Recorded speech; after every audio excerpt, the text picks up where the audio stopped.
Gabon, ongietorriak hau gehiagora. Igandeko lehen itzuliaren ostean, orain zer oso indartuta atera diren alderdi abertzalek lortuko dute Sánchezek nazio aniztasunean sakontzea behar dituen babesak direla eta bada ere. Lurjota geratu diren popularrak gai izango dira maiatzerako suspertzeko. Nafarroan sozialisten gorakadari eutsi dioten aldaketaren indarrekin zer gertatuko da. Eta galdera hauen inguruan hausnartzeko, gurekin daukagu aditu Mai Zabala, Asier Blas, Ider Alkorta, Gabon, Pilar Kaltzada, eta Eguzki Urteaga, Gabon, lauroi. Iruditzen bazaizue Euskal Herriko ikuspegitik hasiko gara analiziarekin. Jaurlaritzak gaur adierazi du Sánchezen gobernuarekin, espero dutela aukerak egotea Gernikako estatutua osatzeko, eta zalantzarik baldin bazegoen, Josu Erkorekak adierazi du, ez dituztela hauteskunde autonomikoak deituko.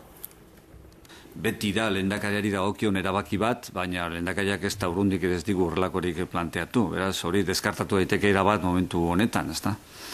Momentu honetan, aitzitik dagoena da itxaropen esparru berri bat, gobernu berria sortzen denunetik Madrilen, orain arteko elkarlanerako esparruak areagotu, mantendu, indartu, hobetu egin daiteztekelako, eta hor aukera berriak zabaltzen zaizkigulako, agian gure gobernu programari bultzakada handi eta garrantzitsu bat eman alizatearen bidetik. Euskal Herria Bilduke berriz, Sánchez babesteko, eskerrarekin batera joateak ematen dion 19 diputaturen indar hori baliatu nahi du, eta babesak nahi baldin baditu, esan dio, Sánchezi, adostutako referenduma egin beharko duela. Nahi baldin badu, gurekin kontatu, gure babesa duki, gure abstentzioa duki, eta segurazki katalanena, porque gu 19 diputatu izango gara eskerrarekin, baina talde bezala funtzionatuko duzu? Ikusiko dugu, baina segurazki hori izango da gure borondatea. Sánchezek badu aukera bat, gauzak bestera batetara egiteko. Baina berak ezin du eskatu inori esatean, nik autodeterminazioa uko egiten diot. Ez digulako uko egingo.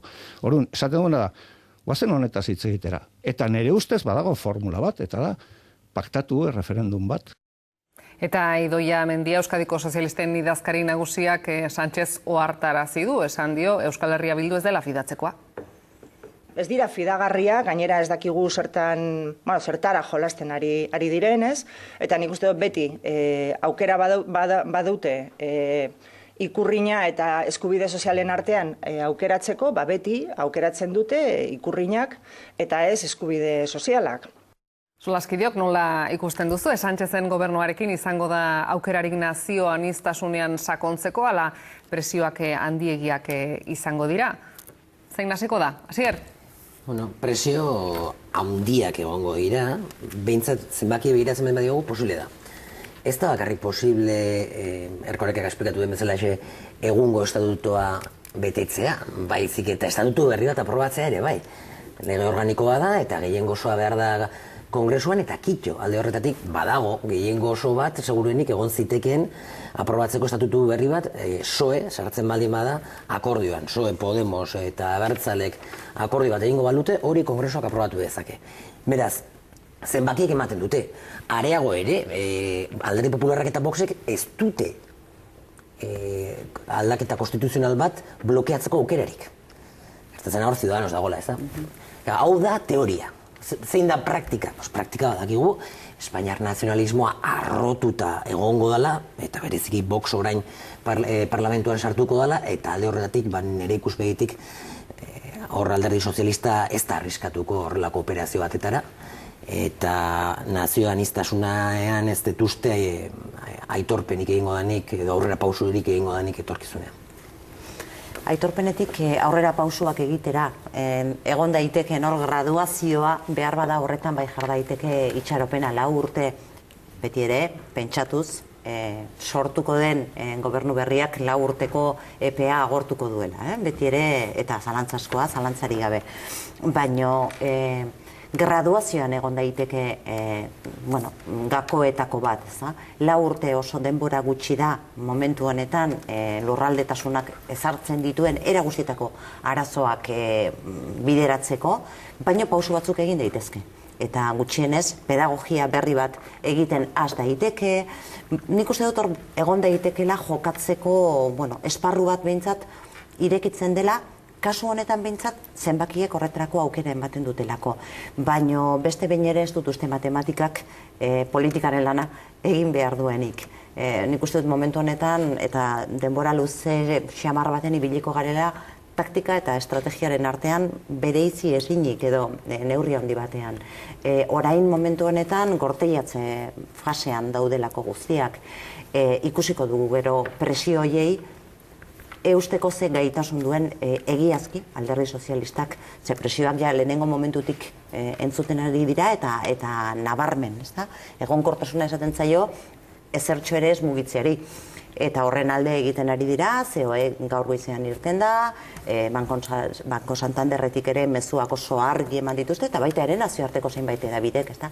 Eta bueno, lehenengo orduak besterik ez dira, nik uste dut denborak aurrera egin ala ikusiko dugula, bueno, zuhurtziarekin jokatuko duela. Arnaldo Otegi planteatzen duen bidea, alegia erreferendu hitzartua nik legealdi honetako epean behin ez dut ikusten. Nik ere ez hemen eta ez Katalunian, bueno, nik uste Otegik adierazpen horiek egiten dituelan berak ere badakiela. Atentzio ematen dit baita ere hizkuntza aldaketa eman dan, ez da? Egon zan uste batzuetan modan erabakitzeko eskubidez hitz egitea eta berriro torrak erreskuperatu zuen baita ere, bueno, negoziazio haien baitan berriro ere autodeterminazio eskubidea mai gainean jarri zuen eta orain berriro ere, ez? Hala ere, bueno, kontuan hartu behar dugu, Sánchezek ez dela eskatu babesa, bai, dekretu sozial batzutan eskatu ez hitzaien bezala, ez?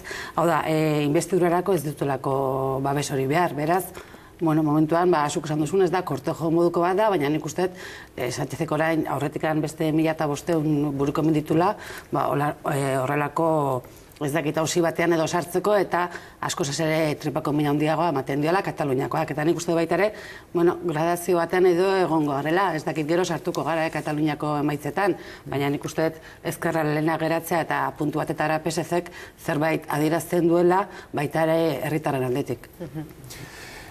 Gobernu berriaren osaketari dagokionez bi aukera nagusi daude. Nik ez duke erabat deskartatuko alderdi sozialista eta Ciudadanosen arteko paktua.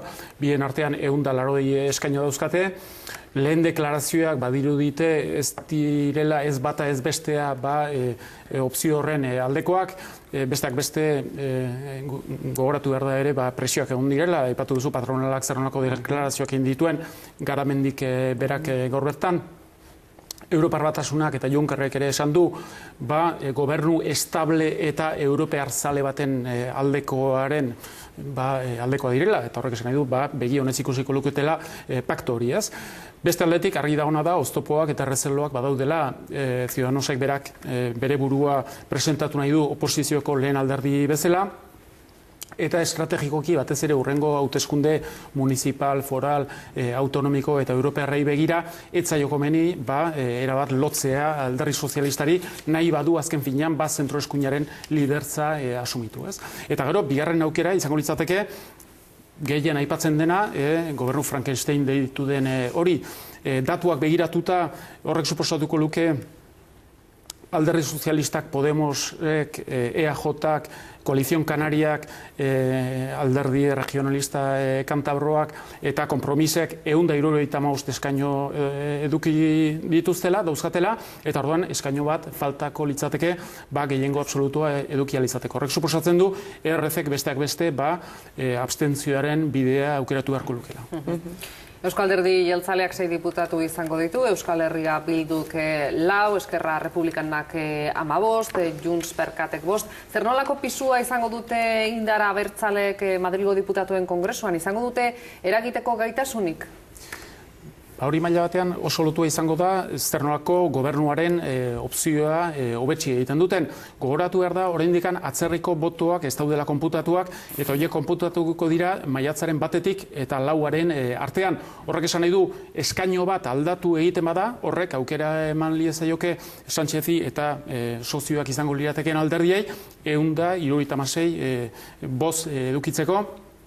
Eta horrekin, bai investidurarako eta bai legislatura akordio baterako posibilitatea irekiko luke. Gogoratu dezagun, zegartatu zen azken hauteskunde autonomikotan, Euskal Autonomia Erkidegoan, non gau elektoralean bertan eskaino bat dantzan zegoen, eta biharamunean ikusi zen EH Bilduk lortu zuela, eta horrek suposatu zuen, PNVek eta Alderdi Sozialistak ez zutela gehiengo absolutoa, eta ikusi dugu horrek zer nolako ondorioak eduki dituen, bai paktoak osatzerako orduan, eta gero ze ondorioak eduki dituen azken aurrekontuak negoziatzerako orduan. Beraz, uste dut, Alderdi Sozialistak eta Sánchezek nahiago duela itxoin, ikustea datuak zehazki zein diren, eta horren arabera gero erabakiak hartu. Nekalare, normalan moduan, maiatzak 26an, aurkako panorama bat ikus dezakegu. Iau, lehenengo buelta bada, nahi da oso testuinguru ezberdina izan. Eta, 176, azkenean gutxiago ere izan daiteke, ez dakigu, hautatuak izan diren 4 diputatu, gartzelan daude, eta ez badute akta errenuntzia egiten, gehiengoak, ez dira 176, 174 izango zen, eta txorakeri bat dirudi, baina ikusita panorama nola dagoen. Niri logikoa irutzen zait, uste dut kanpainare esan zuela, kanpainan saiatu zen, ez da, Sánchezek posizio argi bat ez erakusten, normala da moduan, bakarrik gobernua osatzarena, ez nik uste tala ere, hori, igual, beste espektatika batzukin edo eginda segola, ez dakit beste 20 eserleku, edo oso ezberdina dela, ez? Baina maiatzaren 26 arte ez dutela posizio argi bat erakutzeko, eta ni gainera, hauteskundetan ezberdin bozkatzen da, eta orain ikusi ezakogu bestaldeko mobilizazio bat, eta orain egiten ari garen batuketak, edo koalizio posibleak, edo dena delakoak, ez dakit guztiz aldatzea, baina, ez da behatzak harrapatzeko moduko testu ingurua, ez? Argi geratu dena da, barkatu hasier? Dena den ikusten nahiko argi dagoela Alderdi Sozialistaren autua zein dan, eta zenbakiek ematen diote. Hau da, azken batetan egingo du gobernua kolore bakarrekoa, eta egingo duna seguruenik ezkerrera begiratu politika sozialetarako, ekonomiako egiturazko erreformetarako begiratuko dio Ciudadanosi, eta estatu arrazoiari begiratuko dio ere Ciudadanosi. Eta Ciudadanosek babestu ingo ditu 2 puntu horietan. Egiturazko ekonomiako egiturazko erreformak horiek oso gutxi izango dira. Adibidez, bat izan daiteke, esango dut, lan erreforma, ez da? Lan erreforma hori iragarri zuen berri bat egingo duela. Ez duela aurrekoa bertan bera utziko eta aurrekoa berreskuratuko, baiz eta berri bat egingo duela. Horrelako gauzetan bai adostu dezakeela Ciudadanosekin. Eta Ciudadanosekin, estatu arrazoia nik garbi daukat. Egia da aurrera pausoak eman dizkela Pilarrik esaten zuen moduan, baina nagona da presioa sekulakoa izango dela, hain zuzen ere gainez, elefantea parlamentuan sartu dalako. Vox, eta niretzako eskumak izan duen arazo nagusia ez da izan Espainiarekin. Izan da beste gauza batzuekin, armak direla, gutxiengo sexualen aurkako adirazpenak, eta abar. Espainiarekin ez, Espainia oraindik ere mobilizatu eta soeren kanpaina maiera izan da oso nazionalista espainola. Edozein kasutan ikuste dut, egia da, ez dakigula oso ondo nola funtzionatuko duen Voxeko 24 parlamentariak bertan egonik noraino eragingo duen horrek, baino, seguruna gero ere aztertuko dugu, baino hor ere badago eskuinaren berregituratze nahitaezko bat, eta hor beste berriro ere, lehen esaten genuen, azoek bi aukera edo izan ditzakela, eta behin bat ala bestea honetxita ikusiko ditugula zein diren urrengo urratsak, eta nik esango nuke eskuinaren inguruan ere antzeko egoera batean daudela, zirt edo zart egin beharko duela eskuinak. Momentu honetan, 3 alderdiren arteko zadiketak agerian utzi du espazio hori berregituratu beharra dagoela. Ez dago lidergo argirik, Ciudadanosek berarentzat nahi du, eta Alderdi Popularrak noski eutsi egin nahiko lioke. Orduan, Vox eskerratik arago kokatzen dut nik, baina espazio soziologikoan bertan dago. Orduan, zer egingo dute eskuineko alderdiek, Partio Popularrak eta Ciudadanosek? Nun zentratuko dute? Ze proposamen egingo dute? Integratu egingo dute eskuineko planteamendua? Horrek ja, itxura bateko eskuina emango luke, ala, bazter batean utziko duten, oso ondo datorkielako kanpoko tentsio hori ere hor izatea. Aliatu natural bat izan daitekelako hori, Europako herri askotan ikusi dugu, eskuinak bazter usten duela ultra eskuindarra, Eta komeni denean, hor dauka aliatu natural bat. Nik uste urrengo hauteskundetan hori ikusiko dugula, Bai, karo, eta gero ikusiko dugu lehia beraien artean, baina esan nahi dut horrekin, eskuinak ere ezin izango diola orain arteko planteamenduari bere horretan eta aldaketarik egin gabe eutsi. Nire ustez, berkokatze bat gertatuko da, eta gertatzen hasiko da. Hori ere ez dut uste bere alakoan ikusiko dugunik. Araban, Bizkaian eta Gipuzkoan behin diskurtso atzerakoi hoien kontrako olatu bat egon da, batzuek errenteria efektua ere deitzen diote, baina Ciudadanosek, Voxek eta PPek ez dute lortu ordezkaritzarik 3 lurralde horietan, eta simbolo bat izan da Javier Maroto popularra, eserlekurik gabe geratu izana. Marotok asko gaiztotu zuen kanpaina aurkari zeukan Euskal Herria Bilduko ordezkaria iraunduz. Las encuestas que tenéis hechas da que el 45% de la población considera que hay fraude. Pero es mentira. Claro, y vosotros estáis propugnando esa mentira. ¿Por qué? En el fondo porque odiáis al pobre. Queréis la pobreza y luego lo odiáis. Estoy en este debate y siento vergüenza de compartir este espacio contigo, con alguien que pertenece a un grupo de cobardes, que han arruinado este país, el País Vasco, dentro de España, nuestra tierra, con vuestras acciones cobardes durante 40 años. Y sois lo que sois, la escoria del País Vasco traída a la política, y pretendes aquí estar como si no pasara nada. Yo sé lo que tú opinas, sé lo que opina tu jefe Otegi, y tú a mí no me das ni una sola lección de ética ni de moral, porque no la puedes dar y porque no la tienes. Tira, honen ostean gertatu da ere Partidu Popularra 76 eserleku eta arratsaldean bere baroiak bildu ditu alderdiak eta ziaboga bere alakoa izan da. Hasi dira Voxi ultraeskuina deitzen eta zentroeskuina gidatzeko presta gertu dira popularrak. Que es falso que en España haya 3 derechas. Era un tópico. El único partido de centro-derecha es el Partido Popular. Ya nuestra derecha está Vox, ya nuestra izquierda está el Partido Ciudadanos, y así haremos esta campaña. Y aquí, aunque yo pues he asumido la responsabilidad como candidato muy generosamente y creo que responsablemente, todos los que han tomado la palabra hoy han dicho que la responsabilidad es de todo el partido y que por eso pues que salimos unidos y fuertes. Baina kritikak alderdi barruan egon badaude. Juan Carlos Cano, alderdi popularraren Gipuzkoako diputatu nagusi izaterako hautagaiak alakoak esan ditu gaur bertan. Sin ánimo de, en fin, meterme en el barro de la crítica, creo, bueno, estoy convencido, y antes de los resultados, de que nos hemos escorado compitiendo con una derecha extrema. Galdera mordoa ditut, estrategia egokia da Casado bere karguan mantentzea, lortuko dute hilabete honetan suspertzea, orain erreza da hitz egitea, baina duela hilabeteak argi zegoen, Voxekin parekatzea estrategia benetan okerra zela. Bai, eta lehen Pilarrak esan duenari lotura eginez, Frantzian adibidez, hasiera batean eskuin muturra sortzen delarik 1983an, lehenengo hauteskunde municipaletan eta gero hauteskunde presidenzial eta europearretan, hasiera batean eskubi tradizionalak marra gorria jarri zuen eta distantziak markatu zituen eta estigmatizatu egin zuen, ez? Ze gertatzen da, eskuin muturra gorantza joan zen heinean, gero dike horrek behera egin zuen eta gero eskuin tradizionalak eskuin muturraren tematikak bere ganatu egin zituen, espero zuelako horren bitartez, bere hauteslegoaren zati bat ez zela eskuin muturrera joango. Emaitza zen izan da justu kontrakoa. Zergatik, zeren eskuin tradizionalak, eskuin muturraren tematikak, problematikak eta diskursoak bere egiten dituelarik, egiten duena da, tematika horiek agenda politikoaren erdian jartzen ditu eta gainera posizionamendu horiek politikoki legitimatu egiten ditu. Eta hori bera da gertatu dena Espainian. Aurre ikusi zitekeen ze gertatuko zen Europako gainontzeko herrietan gertatu delako eta Frantzian ere problematika bera dagolako. Voxi eskuineko liderrak eskuin muturreko tematikak hartu ditu, eta ikusi da nola ezkerrean La República Más bezalako alderdi bat, Ciudadanosen ekibalentea izango litzateken oso auspotua eta indartu atera den, eta beste estremoan eskuin muturra ere indartu atera da. Eta gero eskuina aurkitu da oso espazio politiko txikiarekin.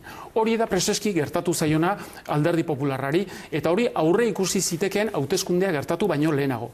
Harrigarria dena da, horrelako historia eta tradizioa daukan alderdi batek ez edukitzea asesore batzuk Europan gertatu diren adibide horiek pixka bat aztertu dituztenak eta horiek kontutan izanik horiek eramango zituen berein estrategiak modulatzera eta egokitzera. Argi dagona da alderdi popularrak daukala lidertza arazo bat, dauka posizionamentu arazo bat eta dauka tono arazo bat ere bai. Eta Marotok ordezkatu duena da eskubi, populista, ranzio bat... Beraz den kanpaina zuzendaria eta kendo egin dute. Hori da. Baina azken finean arazoa ez da bakarrik Marotorena, baizik eta Marotok bultzatzen zuen estilo politiko eta posizionamentu politikoarena. Eta hor ikusi da nola izugarrizko ziaboga eman duen Casadok eta Alderdi Popularrak bi eguneko epe batean, non esanez, bai, agian eskuin muturrera sobera hurbildu zirela eta orain zentro eskuinaren esparrua bereganatu behar dutela eta berriz ere espazio hori lortu izateko zer egiten dute, esan Vox eskuin muturreko alderdia dela eta Ciudadanos sozialdemokrazian kokatzen dela eta orduan hor berriz ere arnasa eta espazio politiko hori haunditzeko asmoarekin. Bai, ados. Kontua da ere, ulertu behar da, ze garapen izan duten inkestek azkeneko urtean. Eta garai batetan, Ciudadanos, Vox ez zegoenean mai gainean, ematen zioten inkestek lehenengo alderdia zala. Eta orduan hor nik uste Alderdi Popular bilatu duna da biziraupena. Eta biziraupenerako egin du junda sustraietara, bere eskuineko diskurtso klasiko horretara. Orain ikusten dugu, ez dio ondo funtzionatu, orain ikusten dugu, baina ulertu behar da pixka bat ere, beraiek hartu duten taktika, segurenik oso muturrera joan dira diskursoan eta ez dute bat ere zaindu zentrua, hain zuzen ere Casado izan zalako primariak irabazi zituena, eta ez beste batek egin izan balu, segurenik ez liateke ataka berdinan egongo.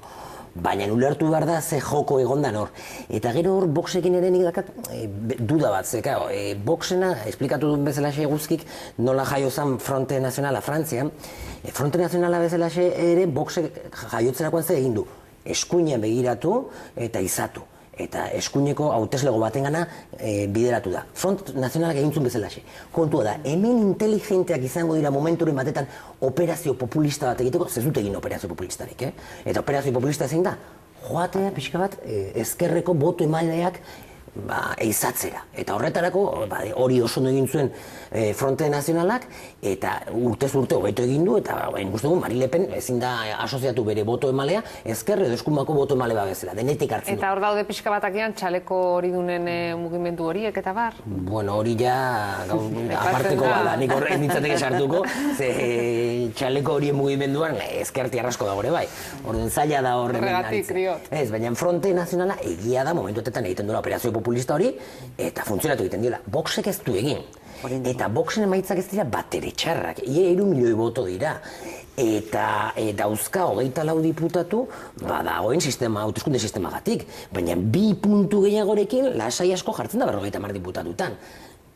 Beraz, ikusi beharko duguna da hor, eskuineko borroka honetan, ze garapen izango duen guzti hori, ze momentu honetan niri ere zaila egiten zait iragartzea nondi joko dute, ze Ciudadanosek ere, gero desinflatu daiteke, errex asko ere bai. Gaur Abaskalek esan die PPkoei UCD usaina dutela. Hombre, edat uste, nik, orain ardura guztiak Casadorengan jarri dira, bere lidergoa, baina, denbora gehiagirez du izan, nik uste akarlarriak bete dituela, baina ja PP maldan bera zegoen 2011-tik, bakarrikan, bere lehia esan Ciudadanos, eta orduan, aukera zaukan, diskurso bat egiteko, baina orain harrapatu egin dute bien artean.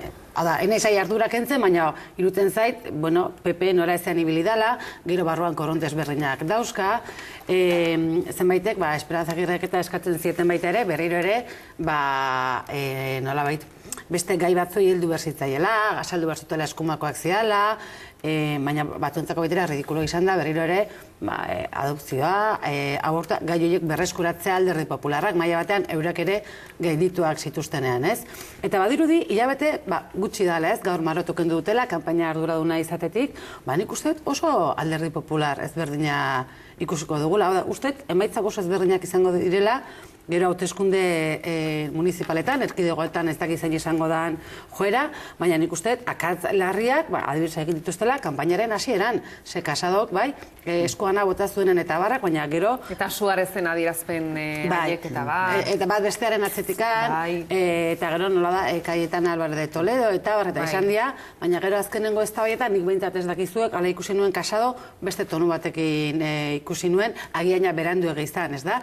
Baina hilabetean ikuste gauza asko ikusi alditugula, Edozein kasutan urrengo hauteskundeak oso maila lokalean ere jokatzen dira. Nik uste dut, ordurako ja zerrendak eginda daude, zerrendak egin diren bezala, eta horrentzun ditugu ja adierazpen batzuk, hori ere kritikan egonda, beraz, estilo hori, Alderdi Popular berriaren estilo hori eramanda jadanik orain neurtuko den eszenario berri honetara.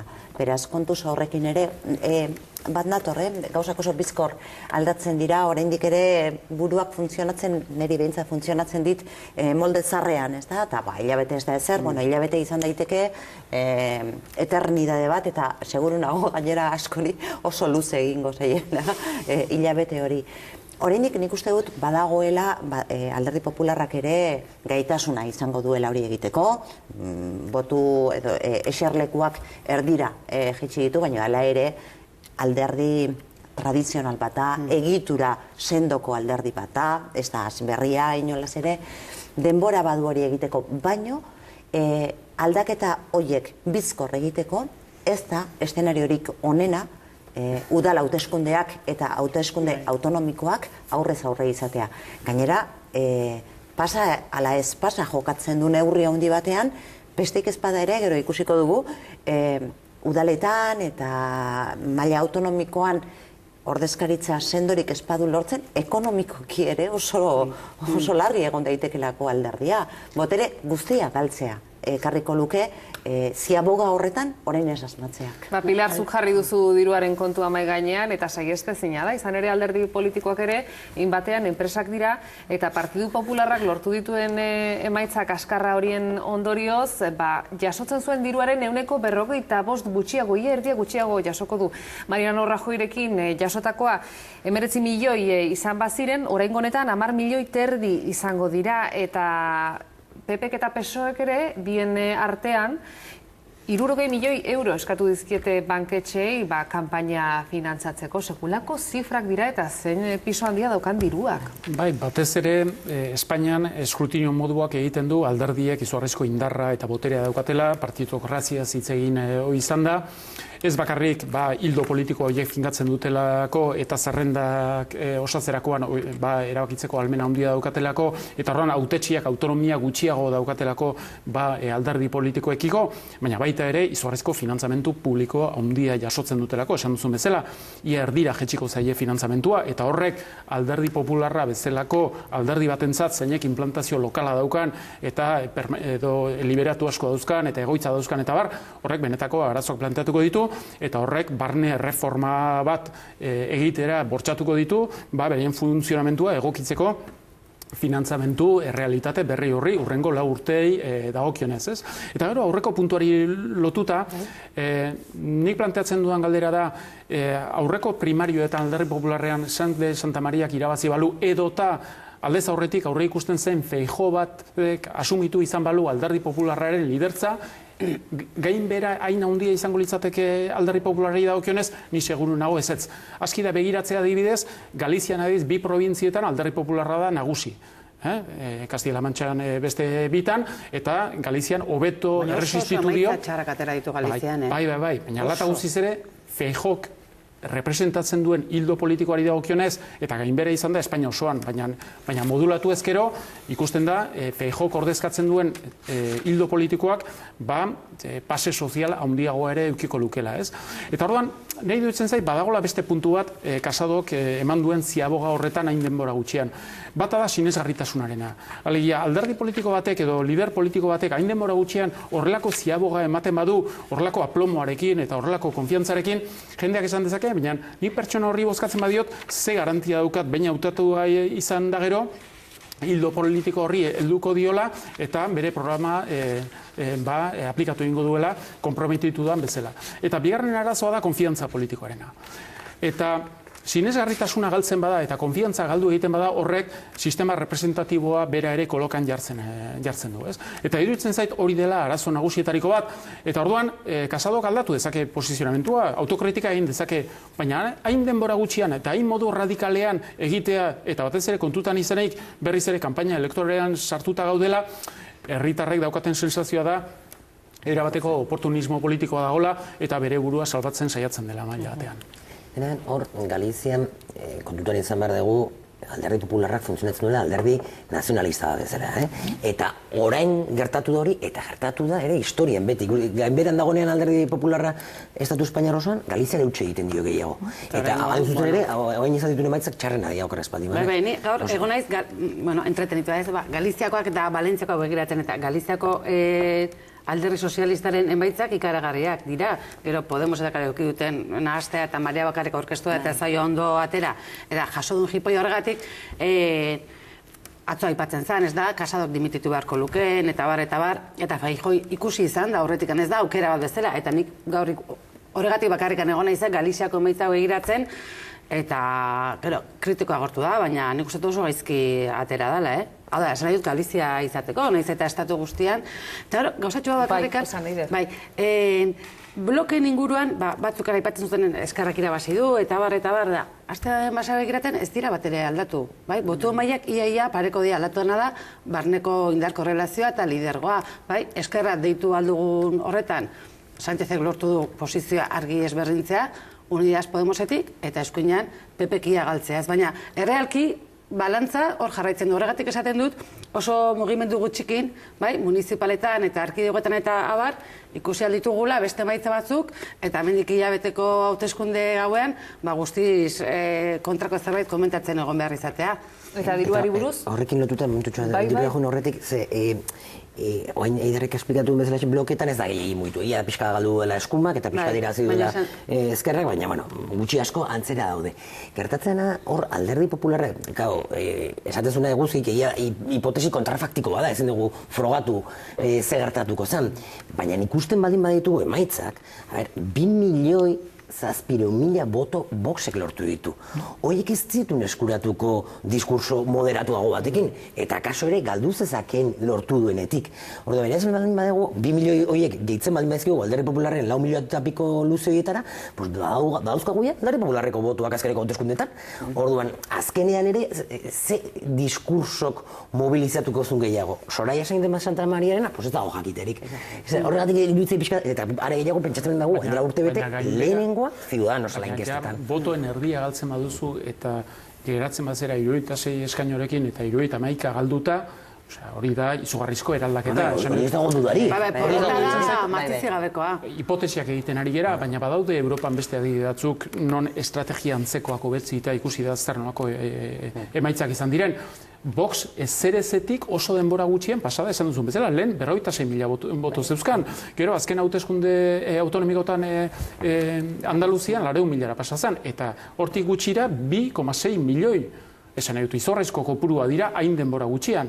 Horrek erakusten du azken finean, eskuin muturraren tematikak, debate politikoaren eta agenda politikoaren erdian kokatzen direlarik, horiek oso komodo sentitzen dira, eta gainera eskubiak, eta ez bakarrik eskubiak, Ciudadanosek ere maila handi batean ere zilegiztatu ditu hainbat tematika, azken finean hor lerratze prozesu bat dago, nahiago dutelako, azken finean, originala, alegia, konfiantza gehiago daukate opzio horretan tematika eta aldarrikapen horiek defendatzeko, ez eta eskuin tradizionalak, ez? Eta niri harrigarria egiten zait... Edabidek duten visualizatzen zaituztenean, bapatean, azkunderako ja oinarria. Podemos daukagu horren adibide iruten zain muturrean kokatuta. Hori, Ciudadanos, Vox, dena. Ni seguru nago adibidez, Voxek parte hartu izan balu azken bi debate telebizatutan, bai Sextan eta bai Televisión Espainolan, segurazki botoko burua altuagoa izango litzateke. Eta... Altuagoa? Bai, zeren azken finean, debatea segurazki eskumotorraren inguruko tematiketan are gehiago antolatuko litzateke, bisibilitate gehiago emango litzaioke, eta azken astean ikusi da Voxek mediatikoki behintzat existitzeko zailtasun gehiago eduki dituela. Baina Santiago Abascal egia da, edabideen aurreko alako foro batean egon zela, eta oso gaizki irten zela, gai honi buruz nik ez dakit, galdetu beharko nuke, eta ez jakitasun handia erakutsi zuen alor askotan. Baina Santiago Abascal astelenean bertan ere goizean Espainiako telebista kate baten elkarrizketa bat emantzun, hasteko eza gutxi, ja bada aldaketa bat horren inguruan, eta bertan ere esan zuen behar bada eskenuen asmatu, ez dugu asmatu, edabideekin izan dugun harremanean. Pentsatu dugu gure kaxa zuzenago eta bat ere makulurik gabe nolabait eraman ahal izango genuela gure mezua eta ohartu gara edabideek duten indarraz. Izan ere, barkatu Pilar, edabideak etxai gisa ikusi dituzte, gure lankide batzuk Vox Nafarroan izan zenean, sekulako arazoak izan zituzten, katxeoak, registroak, lankide asko ez dituzte akreditatu. Bai, argi dago eta beren estrategia komunikatiboa nabarmen desberdina izan da besteekiko eta guztia gainera medio propioetan oso nire ustez, oso modu inteligenteak erabili dituzte bitarteko horiek. Dana esan behar baldin bada. Orain, horrela jokatuko dute, hemendik aurrera. Orain ja beste fase batean sartu dira eta sartu gara. Orain, 24 parlamentari izango dituzte Madrilen eta hortik ere jokatuko dute. Horrek, erabat aldatzen du panorama, edo aldalezake berriro ere autu bat egin beharko du. Eta egin beharko dute, seguruena neurtuz, noraino iristen den bere ambizioa. Orain jokatu behar baldin badute, gainerako alderdiek jokatzen duten moduan, eta besteek erabiltzen dituzten tresnekin, agian, estrategia hori ere, estrategia mediatikoa ere, aldatu egin beharko dute. Horrek, jendearen aurrean ere, ikusi dugu, Podemos, beste adibide. Ikusi nola hauteskunde eztabaida eta beldurtuta geratu nintzen.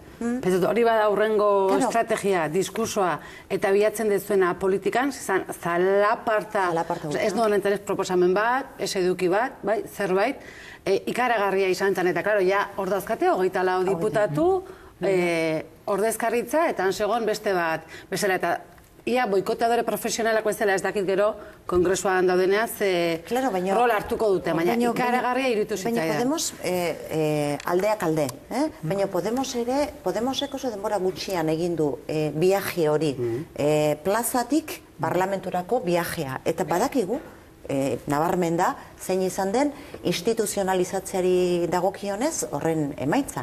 Berdin gertatuko zaio Voxi? Bueno, ez dakigu. Baina hori ere gerta daiteke. Honekin ez dut inundik ere maigainetik kentzen aipatu duzuna. 2 milioi eta 2 milioi luze. 2 milioi luze dira parlamentura indar hori eraman dutenak. Eta hori hor dago, eta hor jarraituko du, espaida egun bateko fenomenoa. Hori hor egongo da, eta hor, esango nuke, konsolidatu egingo dela. Are gehiago orain naturalizatu eta erabat normaldu egin denean. Eskuimotorreko alderdiak sortzen direlarik eta emergenteak direlarik, normalean sare sozialak eta medio alternatiboak erabiltzen dituzte, ez? Baina horrek momentu batetik gora hazi alizateko oztopoa suposatzen du eta medio tradizionalak ezinbestekoak dira. Podemosen azkundea pentsa ezina litzateke La Sexta bezalako kate bat ez balitzi izan eta La Sextak ez balio eman dion oihartzuna, ez? Eta eskuinmuturrari eta Voxi planteatuko zaion arazo nagusietariko bat etorkizunari begira da, esan duzu bezala, da komunikabide tradizionaletan eta batez ere telebista nagusietan zer nolako kokapena daukan debate ofizialetan edukiko du mendik aurrera representazio parlamentario edukiko duelako, baina gainontzeko epeetan hauteskunde garaiaz aparte horre ere estrategia hori garatu beharko du. Kontua zein da, eskuinmuturrak daukan estrategia, eta hori Trumpek garatu du, eskuinmuturrak Frantzian ere garatzen du, da komunikabideen aurkako diskurso oso kritikoa eta oso zabarra. Eta horrek pentsatzen dute, horrek ere botoak ematen dizkiela, komunikabideak establishmentarekin eta klase politikoarekin uztartzen dituztelako. Nafarroan hauteskunde gau benetan lehiatua borrokatua izan genuen, dantzan egon zen 5. eta azken eserleku hori, Partidu Sozialistaren eta Euskal Herria Bilduren artean, batetik bestera aritu zen, eta azkenean Bel Pozuetak Altsasuko kondenatuetako baten amak ez du lortu eserleku hori, aldea 329 botokoa izan da, baina esan beharra dago ere, atzerriko botoa ere kontatu beharra dagoela oraindik. Lortu duguna, benetan, historikoa da.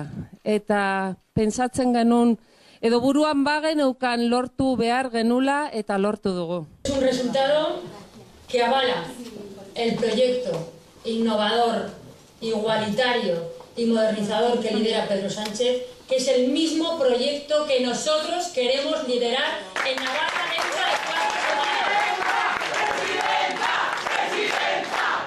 Nafarroan inon baino gehiago maiatzeko udal eta foru hauteskunde horiei begira, presidenta esaten zioten Txibiteri, eta bestalde ere ikusten duzu egon dela hor Pozuetaren kasuan nolabait ama adoretsu horren efektua, 5.000 boto gehiago lortu dituzte, eta baita ere esan beharko genuke, lauko osatzen duten indarrak elkarrekin joan izan balira, askoz ere emaitza hobeagoak lortuko zituztela, baina hori ere egia da ez dela gertatu senatuan.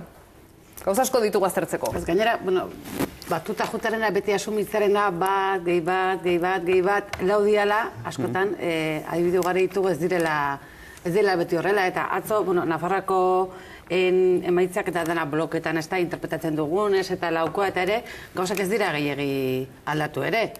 Gero, eserlekuena jardun aldugu ez, 5 bakarrik jokatzen direnean, baina nik usteet, panorama ezberdinak irekiak usten dituela, egia da, atzokoak orokorrak ziala, baina klabe oso ezberdinan bozkatuko da, hilabete baten buruan, batek daki ez, baina, pixka bat ikusi beharko da baita ere, Podemos zen botu emaiak ze posizio hartzen duten, ez da, foru hauteskundeetan. Oraingoan, galdu dutena ez da, PSC esaten joan, PSNek berreskuratu du, baina nik ez dakit 3. gobernu motaren bat edo posible ezoten izango, ez da, zorumorroak egon dira bezala azkenengo urtean. Adibidez, gainez, Nafarroan aldatu diren asko hauteskunde portaera espainoletan eta foru erkidegoko hauteskundetan. EAen gertatzen da, baina ez hainbeste. Nafarroan bereziki gertatzen da, zazken batetan 5 diputatu baino ez dauzkate esleitutak, eta horrek egiten duena da, ezinbestean boto eraginkorrak asko funtzionatzea. Eta boto utila funtzionatzen du, kasu honetan funtzionatu du Soeren alde, oen dela 4 urte, oen dela 2 urte eta peiko funtzionatu zuen Podemosen alde, eta hurrengo batean funtzionatu dezake beste alderdi baten alde. Beraz, nik uste beste panorama bada, ikusten da ez geroa bai jokoz kanpo dago, eta geroa baik dauka lehendakaritza, eta alde horretatik Goixue Barrekosek lidergopean, seguro, geroa baik emaitza oso onak izango ditula. Beraz, kalkulo horietan aritzea zaila da, nik uste hemendik atera genezaken datu bakarra da, zuzenketa badagoela ezkerreko alderdien artean, eta zuzenketa hori dijoala Soeren mesedetan. Eta gertatu da estatu osoan, ez bakarrik Nafarroan. Hau da, Podemos gainbera batean dago, eta gainbera batean dagoen enean, ekar dezakena Nafarroako hauteskundeetan da Podemosen gainbera, naiz eta segurunik asuntan koalizioan jun izquierda-ezkerrarekin, baina izan dezakete diputatutan galeratxo bat, jun daitekena Soeren mesedetan, eta hor egia da aldaketaren datuek, igual ez dutela funtzionatuko. Larri bileko hori pasatzen bada, oso larri.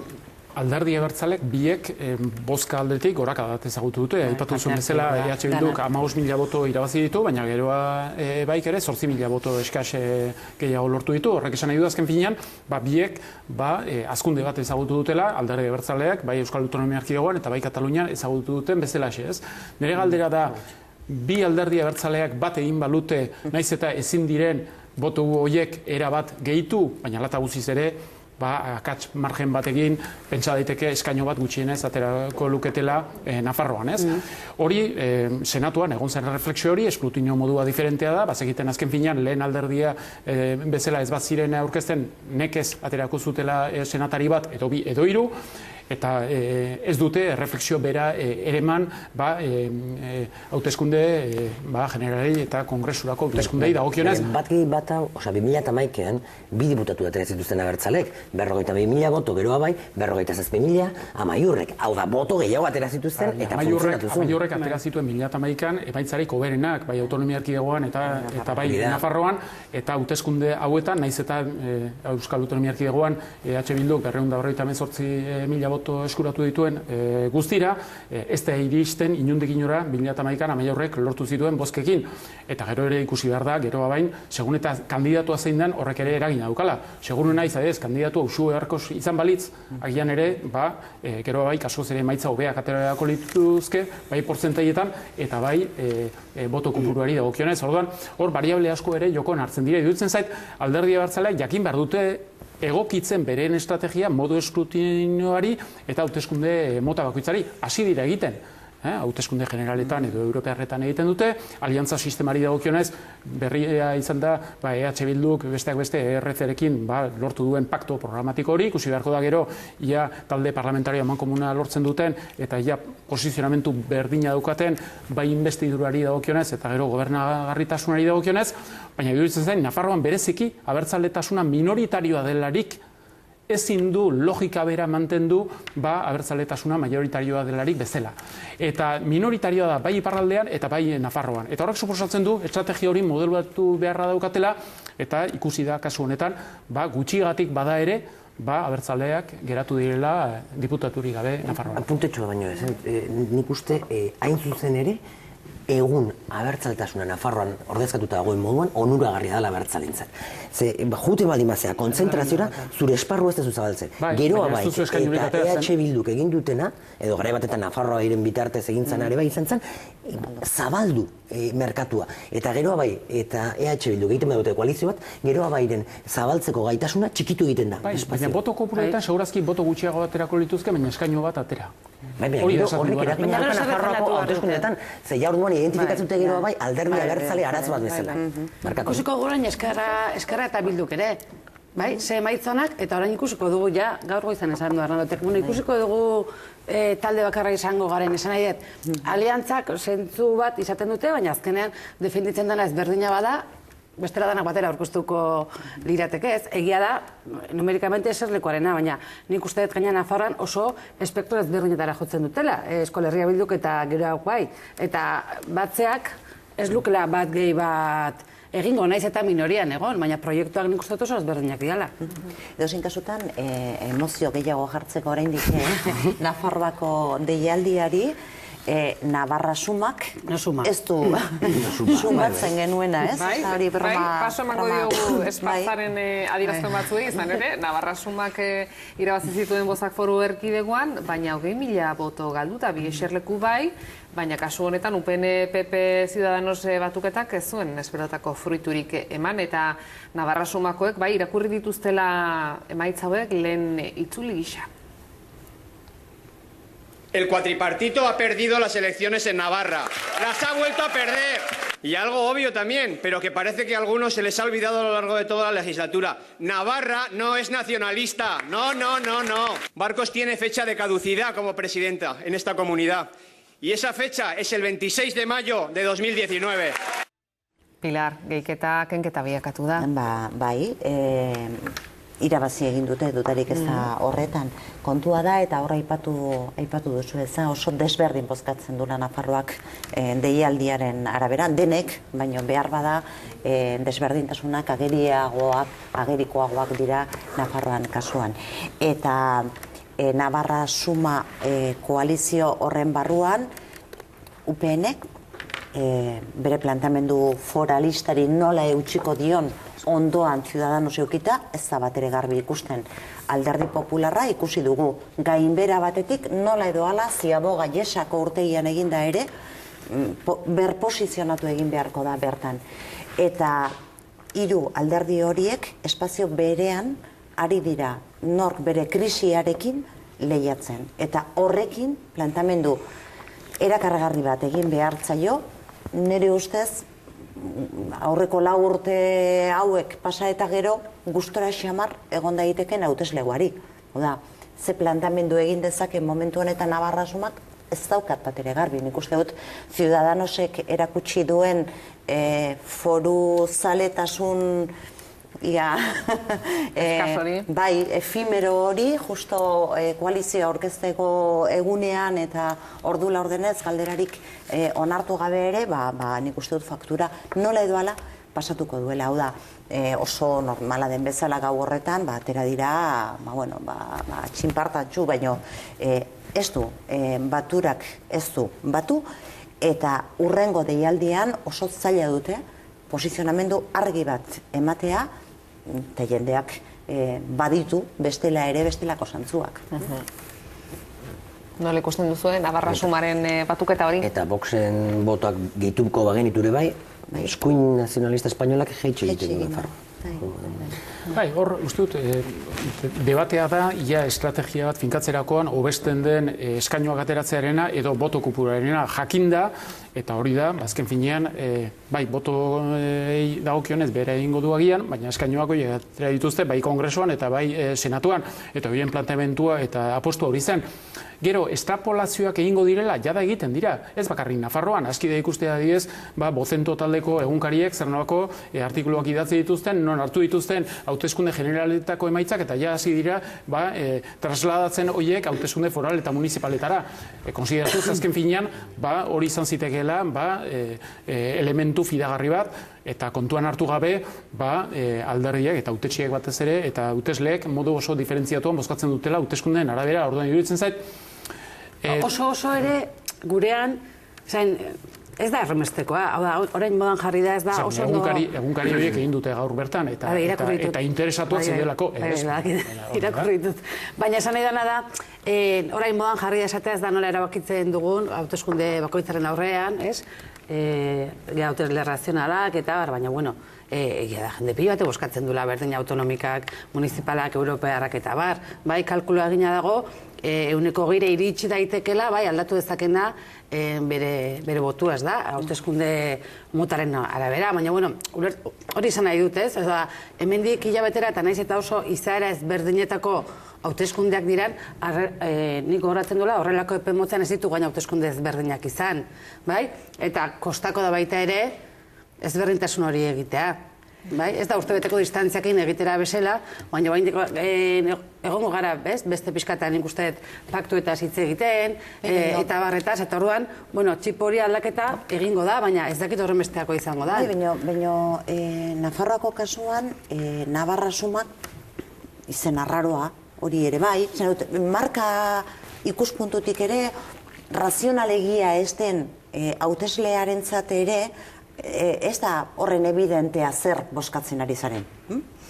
Eta bozkatzen ari da, botua eman behar du presidentea aurrean duela. Alegia, lehian, nik uste dut, gobernuak, lauko gobernuak lortu duela, aldaketaren gobernuak lortu duela posizionamendu eta presentzia sozial handi bat.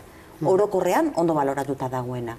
Beraz, hori ere, hartu behar da kontuan, oso proposamen berria da Nafarroarentzat, Navarrasumak egin duena, emaitzak ez dira espero zuten bezain onak izan, hortara ninduan nire komentarioarekin, beraz, hain seguru ere ezin dala eman, esan nahi dut. Aipatzen zituen paktuak aliantzak, maiatzaren 26ko hauteskundeak hor daude, eta Partidu Sozialistak argi utzi du patxada sartuko duela hilabetea. Geometria aldakorraren ideia hori zabaltzen ari dira hainbat buruzagi, Isabel Zelak aipatu du, paktu puntualak egiteko aukera eta bar, entzun dezagun. Tenemos una vocación de gobernar en solitario, acordando con las distintas fuerzas políticas. Vamos a ver lo que podemos ir haciendo, pero hay tiempo. Posizio erosoa dute sozialistek zalantzarik gabe.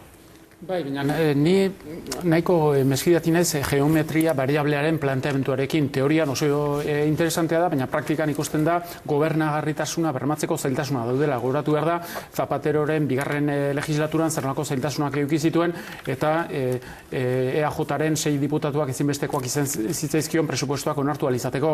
Gogoratu dezagun ere, Urkulluren lehen legislaturan ere zernolako zailtasunak eduki zituen, gehiengorik etzeukalako, lehen urtean saiatu zen geometria variablea aplikatzea, presupuestoak ez zituen onartu, eta ja bigarren presupuestoak adosterako orduan ja soziopreferente bezala aukeratu zuen alderdi popularra, ez? Eta kasu honetan ere, Sánchezek gobernatu du batez ere lege dekretuen bitartez. Ikusi dut, zer nolako zailtasunak dituen, hainbat lege proiektuen inguruan, gehiengoak lortu alizateko. Zeren azken finean mozio zentsuraren inguruan, zegoen gehiengo bat, baina gero lege konkretuetan murgiltzen zirelarik askoz ere zailtasun gehiago zituen. Nire kezka da edo planteamentua da, ia 4 urtez gobernatu dezaken horrelako gehiengo anitz eta inestable batekin, ez? Edo ondo isten du eta legislatura akordio batera iristen da alderdi guztiekin, baina hor ere ezberdintasunak eta aldaketak egon daitezke alderdi bakoitzaren baitan, eta horrek inestabilitate sortu dezake, edota, azken finean, estabilidadean opzioa hobetsi egiten du, ez? Ez dakit, ikusi beharko da zer nolako opzio hobesten duen, alderdi sozialistak bakarrik gobernatu nahi du, eta gero segurazki Podemosekin eta beste alderdi batzuekin akordio programatiko batera iritsi, baina ikusi beharko da horrek ze luzapena dukan, eta zuk lehen inestabilidadean arriskua azpimarratzen zenuen, eta iduritzen zait, bigarren gobernu formula horren opzioa hobesten badu, arrisku hori gauzatu daitekela. Nola ikusten dituzue, balizko aliantzak? Dena, nik uste garbi dagoela egingo duten aliantza egonkorra Podemosekin dela. Beste gauza bada, honekin esaten da, Podemosekin ez dugula dena aurrera aterako. Eta lehen aipatzen ditunaren aldetik goatzeate, batez ere, estatu arrazoi kontutan, hor Podemosekin kontuz, Podemosek proposatzen ben du erreferenduma Katalunian, ez. Baina gainontzekoan ikuste oinarria hori izango dela, eta gainontzekoak oso errexateratzen ez ditu ez da negoziatu behar zuzenean. Partido Regionalista Cantabro, zenekin agintzen du Cantabrian? Soerekin. Eusko Alderdi Jeltzalea, zenekin agintzen du? Soerekin. Koalizion Kanaria, eta goazen, eta horiek ja lotuta dauzka zenekin. Autonomikoekin. Horregatik dira ingarrantzitsuak ere bai, maiatzaren 26ko emaitzak jakiteko zenbateraino lotuta izango ditut zenbait alderdi. Zer bateak Koalizion Kanariak iten badu itun bat alderdi popularrarekin, kabo. Baina ala ere hauek ere nahiko inteligenteak dira eta bakiten nor dagoen agintean Madrilen eta non dagoen dirua beraz. Nik galdetzen zenuen ze estrategia egingo duen, ez da, enpresa munduan askotan erdi bromatan aipatzen dugu, ez dakizunean oso ondo zer egin, esaten duzuna, horri deituko diogu estrategia emergentea, alegia, gertatu ala joan gau gara egiten, eta esango nuke, ikusten dudanarengatik beste arlo batzuetan ere, politikan ere gero eta gehiago funtzionatzen ari garela horrela, denborak eta erritmoak izugarri bizkortu egin dira maila guztietan, eta 4 urteko estrategia edo planteamendu, legealdi osoko planteamendu bat egotetik oso urruti gaudela momentu honetan. Elementu erabat egindako aurreikuspena hankaz gora bota dezaketen elementu ez kontrolatuak ikiragarriak izan daitezkelako. Eta hor dago adiez Frantziaren kasuan, non Macronek daukan gehiengo parlamentario oso zabala, baina txaleko horien mugimenduaren ondorioz, horrek hankaz gora jarri du erabat, bai bere gobernua, bai bere politika, eta bai bere etorkizun politikoa bera ere. Horrek esan nahi du, azken finean, zuk aipatutako elementu kontrola ezinak. Kontrola ezinak, besteak beste ere, badakigulako 4 urteko aurre ikuspan bat egiten denean ere, erreforma sakonak eta bar denbora behar izaten dutela, baina oso identifikatuta daude. Zein diren gelaren erdian dauden elefante zuriak. Hoietara fokatuko direla esango nuke, horretarako geometria edo behar dana osatuko dute, eta bat nator, ez da izango sozio bakarrarekin, baizik eta hor elementu eta kartak modu desberdinez jokatuko ditu, eta hortik aurrera datorrenari, nola edo ala aurre egingo, formula desberdinak eukita. Nola ikusten duzu, Eider? Bueno, nik uste ez dakit zer nolako lotura edo ze izen emango diote, baina nik uste akordio nagusia elkarrekin Unidas Podemosekin egingo duela, egia da ere baita ere ikusi behar dela erkidegoetan zer nolako aliantzak ematen diren, baina nik uste hilabete hauetan gerra handia eman diotela, ezin zerela egon aste bakoitan tentsio horrekin edo negoziazio batzuekin edo eskaera batzuekin, bai, hori oso epe motzean funtzionatu aldu, eta beraz uste dut egonkortasun nagusiena edo Unidas Podemosen gainean edo bilatuko duela. Eta baztertzen duzu Ciudadanosekin akordioa lehentasunezko akordioa egitea? Maiatzaren 26ko hauteskundeen arabera. Nik uste Pilarrek oso esplikatu dula, gaur egun bizitzan, arlo guztietan denbora oso azkar pasatzen da, eta gauza asko gertatzen da denbora epe oso motzean, eta politikan ere bai. Eta Ciudadanosek emaitza txarrak izango baritu adibidez, autonomikoetan, orduan Ciudadanosek segurenik diru kontuagatik. Bai, eta ez da Ciudadanosen deialdirik, Ciudadanosen aldekoen izan daiteken hauteskundea, ze lokala eta autonomikoak ez da bere fuertea. Gobernuetatik kanpo gelditzen baldin bada, berak visualizatzeko horrelako itun bat erabili dezake alderdi sozialistarekin. Gero beste gauza, berak momentu batean orain nahi izatea eta eseskoa jasotzea. Mundu guztiak asumitzen du, zuek baiezkoa esango diola, eta nik meitat horren duda oso handiak ditu. Aizue, denbora agortu zaigu. Motza! Pilar Alkorta, Pilar Calzada Guzkurtiaga, benetan mila esker gurean izateagatik, eta inbeste klabe eta xetasun emateagatik zoragarriak zarete.